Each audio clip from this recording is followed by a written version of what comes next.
Hi.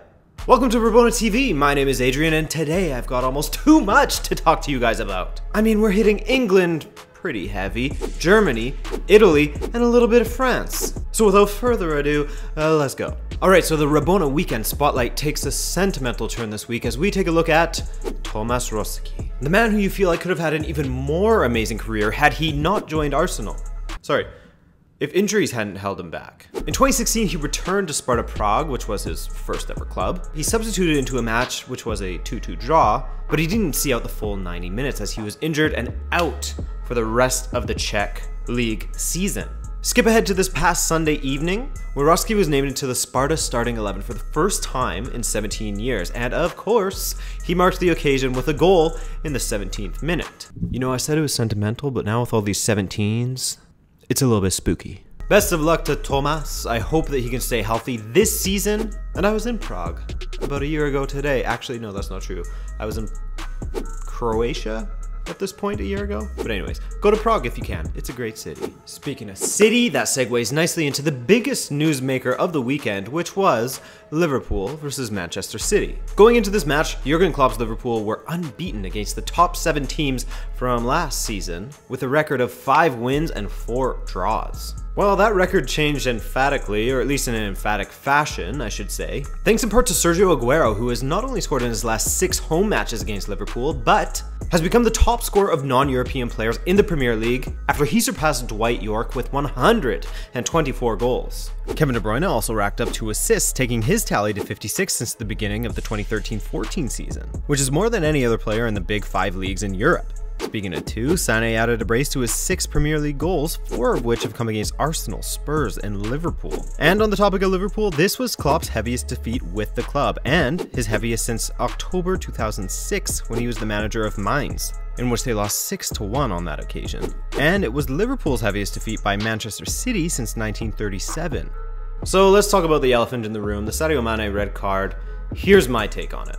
In absolutely no situation at all should the bottom of the boot of one player come into contact with the face of another, especially if that player is standing. Was Ederson's head a little low? Maybe. You be the judge from this picture? Because it's not as if he was bent over in a 90-degree angle to head the ball. Another argument that people try to make is that Mané only had eyes for the ball and that he had zero intent to hurt Ederson. That's fine, and I totally agree with the fact that he had zero intent to hurt Ederson and that he had eyes for the ball only. However, nowhere in the official rulebook of FIFA, called the Laws of the Game, pretty uninspiring title of a rulebook if you ask me, nowhere in there does it say that there has to be intent for a player to get sent off. There's no mention of that for red cards, or even disciplinary action in general. What Mané did was not intentional, but what he did do was extremely reckless and endangered another player on the field, with a boot higher than anyone should ever have it. I mean, guys, he was flying through the air with his studs up. Here's another situation to take into account. If this was to happen in another part of the field, let's say in the midfield, and the aggressor, or the Mané in this situation, was someone like Sergio Ramos, and his boots came into contact with someone else's face, I'm sorry, but people would be baying for a red card. To the moon and back. So in the end, it's totally unfortunate that this red card ruined the match a little bit, though Liverpool have themselves to blame for playing terribly. But in my opinion, the referee made the right call. He had no other choice.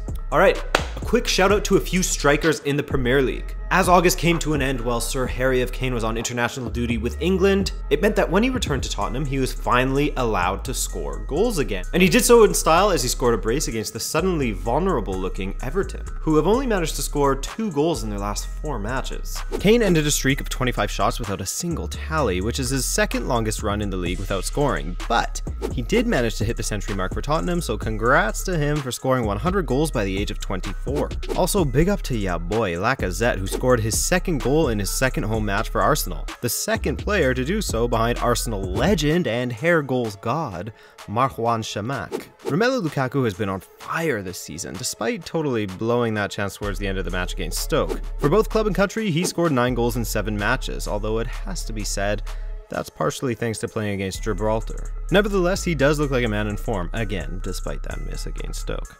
And before we leave the Premier League, let's talk Frank de Boer.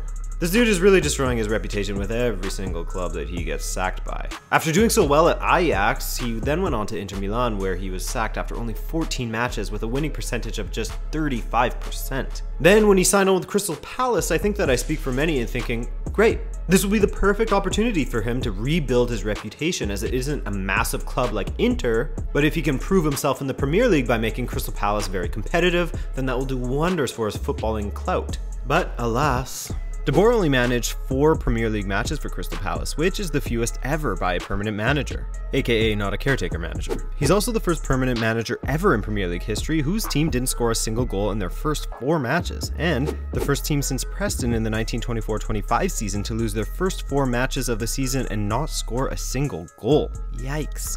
I think that he deserves to go simply because he has hurt my fantasy team and I am struggling now. I had Zaha at the beginning, he couldn't do anything. He couldn't get a win against, what was it, Huddersfield? I had Benteke, he hasn't got shit. Come on, I'm already shitty enough at fantasy league stuff. I'm getting owned in the Warm Ballers League. Maybe Uncle Roy can get them going if he's signed up as the replacement, but to be honest, if I was a player and Roy Hodgson was hired as the replacement to Frank de Boer, I wouldn't be chomping at the bit. He's not exactly an inspiring manager, unless you're an owl, because he certainly does look like an owl. But alright, no more Prem, let's hit up the Bundesliga. Timo Werner continues to rack up the goals for Leipzig as he and Naby Keita scored 1 each in a 2-0 win over Hamburg. For Werner, that's 6 goals in his last 4 appearances. Another goal scorer, Thomas Delaney of Werder Bremen, continued where he left off for Denmark during the break, as he notched an equalizer in a 1-1 draw against Hertha Berlin.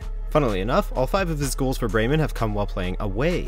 Oh yeah, and speaking of hat tricks, Alfred Finnbogason notched one for FC Augsburg this weekend in a 3-0 win over FC Cologne, and in doing so, became the first Icelandic player to score a hat trick since Eyjolfur Sverrisson, sorry about that pronunciation, in 1991. Damn, 3 shots, 3 goals, not too bad, Alfred. But perhaps the most impressive result of the weekend was Hoffenheim's 2-0 result over Bayern Munich. And the top performer in that match was undoubtedly Mark Uth, who's actually had a really great season so far as he took his tally to 5 goals in 6 matches. Also, Bayern's last 2 matches away to Hoffenheim haven't been spectacular for them, as they lost 1-0 and 2-0. So it's looking like the man that Bayern wanted so badly at their club, Julian Nagelsmann, has the formula to beat Carlo Ancelotti's Bayern Munich. Which is surprising because I thought after the slow start to their season last year that he would have had that stitched up and have them ready to go for this season. Alright, let's go to Italy as we gotta give some love to Ciro Immobile and Lazio as they hammered AC Milan 4-1. The aforementioned Immobile has an incredible record with Lazio as he's played in 39 matches, scoring 27 goals and 4 assists. And his goals came quickly as he scored them in just 10 minutes, the 38th minute, the 42nd, and the 48th. Another dude who has been killing it in Italy lately, and is one of my personal faves, Mr. Paulo Dybala, added another goal this weekend in Juve's 3-0 win over Chievo. That's his 3rd match in a row that he's scored in, and he's the first player since David Trezeguet in the 2003-2004 season to score in Juve's first 3 matches of the season. Big up the boy. Alright, to France, where Mbappé scored his first goal on his debut for PSG.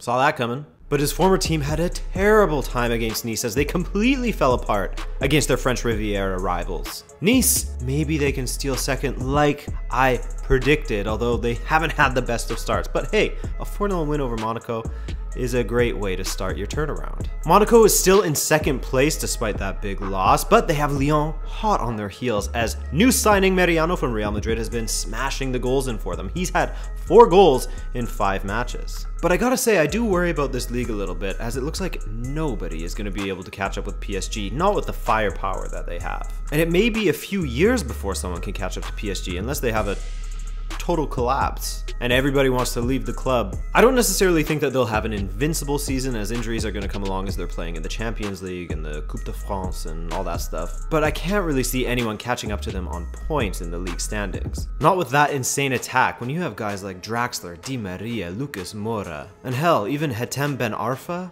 as your 2nd, 3rd, 4th, and 5th options in the attack. That's just not fair, man. But that's it for this one, folks. Damn, I had a lot I wanted to talk to you guys about. Drop a like if you enjoyed this one, drop a comment so we can talk in the comment section about how your team did this weekend. Sorry for not covering Spain at all this week, I seem to cover them every single time, so I figured I'd take a week off. Make sure you watch on Friday as I'm going to be, or maybe Thursday, I don't know, I'll either release the video on Thursday or Friday as I'm going to be covering the Champions League, maybe the Europa League as well, we'll see. But yeah, anyways, another long drawn out goodbye for me, it's a classic. Thank you guys so much for watching, my name is Adrian, you already know that, and I'll see you in the next video. Peace!